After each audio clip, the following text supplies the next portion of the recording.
Hi, Lee Weiss, Director of Graduate Programs at Kaplan Test Prep here with you again. And what I want to talk with you about now is how an MST works. So an MST is a multi-stage test, and that's what you're actually going to be taking on test day. It's what we have in our courses for our practice tests. And the way that it works is it adapts at the section level. So you'll be sitting in your testing center, you'll be taking the GRE, and what you'll see is a set of 20 questions. And whether it's a set of 20 math questions or a set of 20 verbal questions, it works the same way. Let's say that we're starting with a set of 20 math questions. So based on your performance on that first set of 20 math questions, based on how many of those questions you answer correctly, you'll be moved into another section. And you'll see that section later on in the test. You may see a verbal section in between.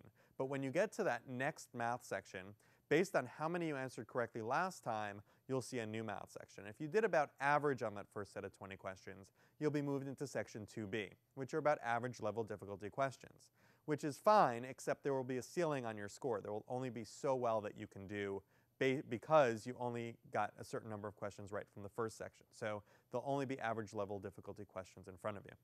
If you did really poorly on the first section, you would be moved into section 2C. And even if you got every question right in that section, there would only be a ceiling to how well you could possibly do. And primarily, you would be seeing easier questions in that second math section. If you did really well and answered a lot of questions correctly in that first math section, you would be moved into the hardest second math section, which would be 2A.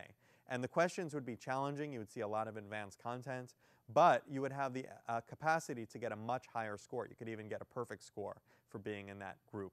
So you're always aiming to try to get to section 2A, and you're doing that by getting the most questions correct in the first section.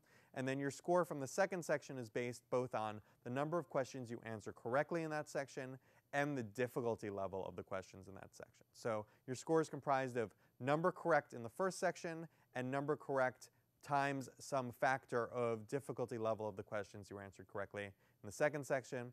And that's what's giving you that 130 to 170 score in 1-point increments that you'll get on test day for both the math sections and the verbal sections.